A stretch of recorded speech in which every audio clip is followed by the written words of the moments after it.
Dr. Mindy here, and on this video we're going to talk about vegetable oils. We got to break this down because there was a new review that came out, and if there is one thing I feel like we're the most confused about when it comes to food, it's our oils. On this particular video I'm going to clear it up, and there's a new review that shows exactly why vegetable oils specifically are so damaging to our cells. So bear with me as I walk you through how we became a world that is swimming in vegetable oil that is now leading to a world that is swimming in metabolic dysfunction and chronic disease. So we haven't always been like this. So here we go. First thing is that when we look back over history, most of the time we would cook with animal fats. Animal fats are like your tallow and your lard and your duck, chicken, goose fat, butter, grass-fed butter, and ghee. That's what we mostly cooked with. But that's expensive. Animal fats are more expensive. And so we've recently switched over to more plant-based fats. Now, there are some really good plant-based fats like olive oil. I mean, nobody's gonna pick on olive oil. The Mediterranean diet continues to be the gold standard for healthy diets. We also know in China, they cook a lot with sesame oil, which is a great oil. In Africa, they cook a lot with palm oil. These are examples of plant-based oils that are actually pretty good. Avocado oil is a new plant-based oil that has become popular. But when we pick up a label and we look and it says vegetable oil, we're not talking about these healthy plant oils. We're talking about three categories. We're talking about canola, corn, and soybean oil. And these are much newer. And these are much cheaper, which means more profits to the food industry. And they've only become popular in the second half of the 20th century. Before then, we didn't even have the technology to turn vegetables into oil. If you stop and you think about that, that's quite an interesting technology to refine and pull out the oil out of corn and out of soybean. You definitely need a special technique for these. And these oils are not tasty if you don't highly process them. So the food industry knew that if it was going to start to use these oils because they were more profitable, that it also need to make it tasty. So what they do is they ultra process it. Is that sounding familiar? Ultra processed foods means we took a food that you might not like or might be super expensive, and we decided to manipulate it and change it as much as we could so you like the taste of it and we make a profit. That's how these ultra-processed foods work. And one of the things is that without it being highly ultra-processed, even vegetable oils would spoil very quickly in their natural form. So we got to change those oils in order to make them not spoil as quickly. So for example, the original form of canola oil is rapeseed oil. And rapeseed oil, it's very toxic to your heart. So they had to take rapeseed oil and process it and change it in order to use it and not only to make sure it was fairly safe for you, but tasty for you, but make sure it was stable. So we've been manipulating these oils for years and years and years, mostly for profit. And what this review did, it's a brand new review, we'll leave a link here in Food Science and Nutrition, is that it really wanted to break down why these newly, highly refined vegetable oils are so damaging to your body. And here's what I want you to understand. There are three categories of oils. There are saturated, monounsaturated, and polyunsaturated oils. And their names make it mean something, and they speak about this in the review. They actually use an incredible analogy in this review. When you look at a stable oil like a saturated fat, think of your dinner table, maybe at a major meal in your house, maybe a holiday meal where everybody's gathered around, all your favorite people are there, the conversation's amazing, the food is incredible, and you're having an amazing time. and all of the chairs at the dining room table are taken. So nobody could get in that you didn't want to be there. Nobody could get in to disrupt the conversation. That is an example of a saturated fat. A saturated fat is hard to break apart and disrupt. And so therefore, I'll explain here in a moment, free radicals can't get in and start to disrupt the structure of that fat and change that fat. Second group is monounsaturated. And monounsaturated fats have one chair open. And that one chair, Uncle George could sit at. And Uncle George, you know the uncle that always talks about the politics that nobody agrees with, always likes to overserve you alcohol and ask why you aren't eating dessert and start to poke at all your childhood wounds. You know that Uncle George? Well, he can actually sit at the table when you're looking at a monounsaturated fat. There's an open chair. There's one open chair. And so a free radical can get in and break apart the fat and can disrupt the process of that fat healing you. Instead of that fat healing you, now that fat is harming you. It's inflammatory. So just like the dinner was really great, and then all of a sudden George sat down and he disrupted the whole conversation and vibe of the party.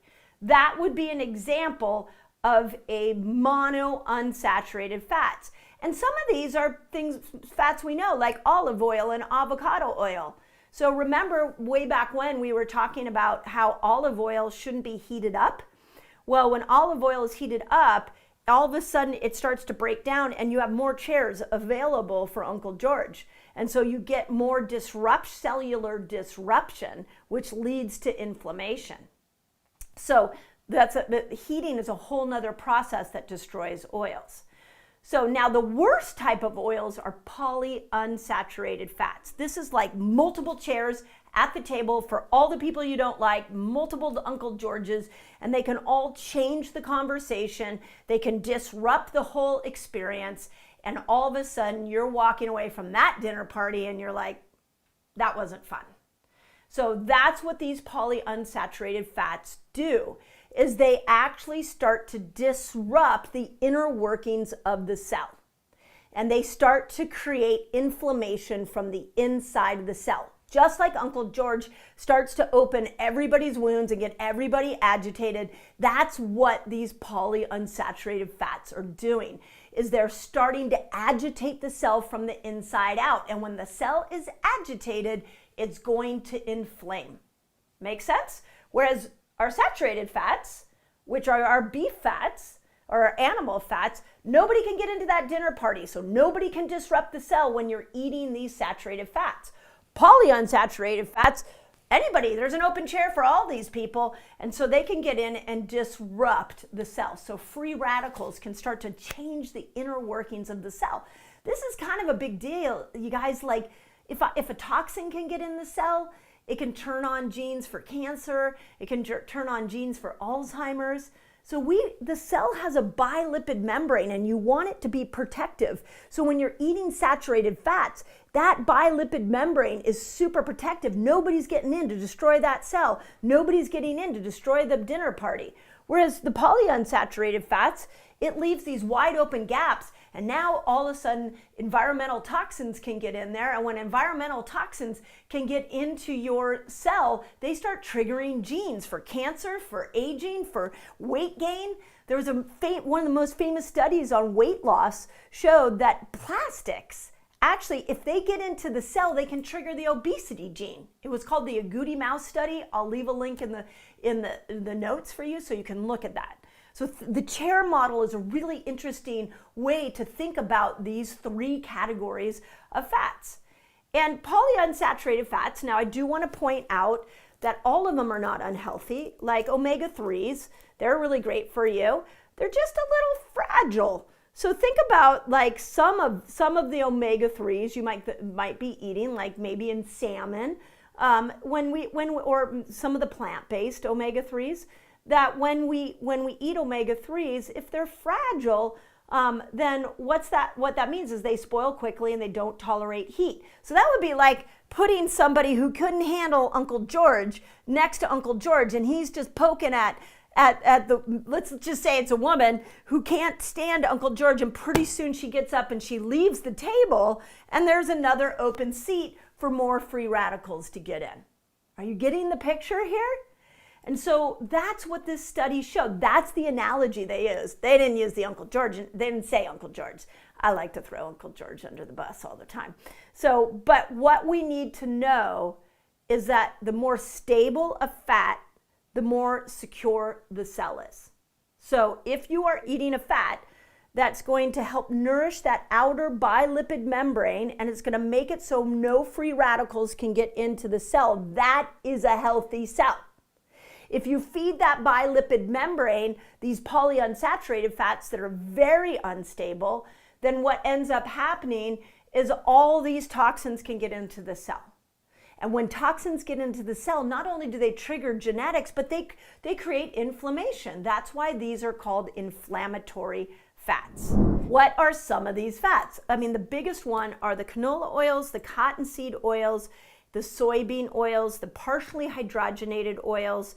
Another way of looking at this, and I know you all have had this question for a long time, I've seen it come up, highly refined safflower and sunflower oil means they had to process it so that it would taste good and gel into the dish, and hold the shelf life. But in the highly processed, they left some open seats so that Uncle George can get in. So even the cooking of a fat can make it a lot harder. Here are the health effects of cooking with these vegetable oils. And the review focused specifically on frying vegetable oils. So we already know the vegetable oil is bad. What happens when you fry it, especially deep frying, AKA fish and chips, AKA hamburger and fries, AKA donuts. These are all highly fried foods, and a 2021 study in the Journal of Foods found that roasting causes very similar oxidization as frying, and maybe even worse.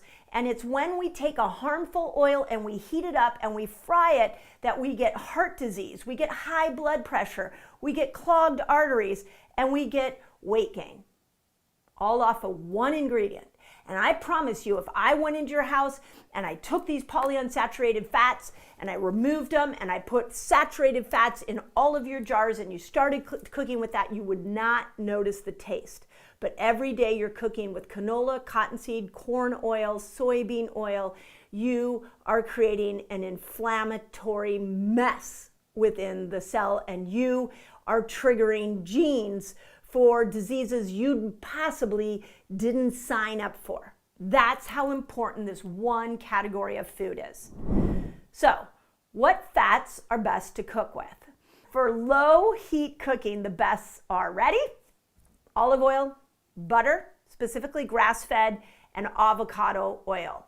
And the reason that these three oils are best is they're very high in antioxidants, they're very stable, they're mostly monosaturated, so those of you that are like, I'm not going to beef tallow, you could do olive oil, you could do avocado oil, and they are so packed with antioxidants that antioxidants are actually oppose free radicals.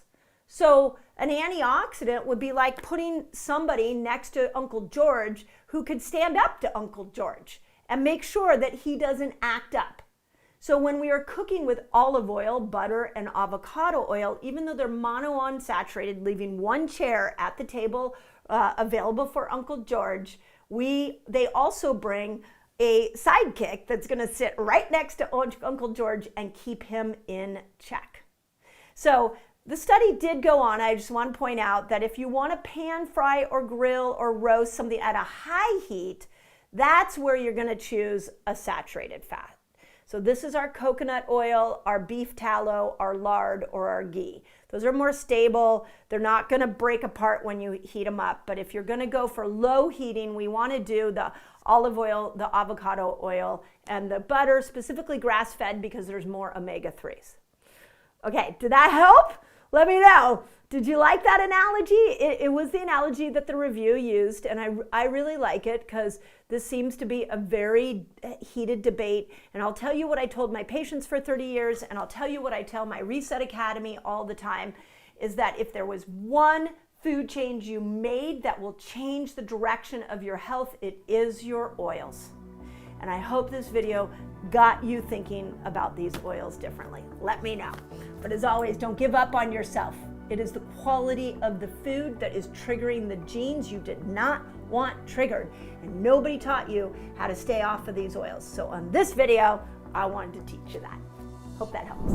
If you like this video, you're definitely gonna want to check out the next one.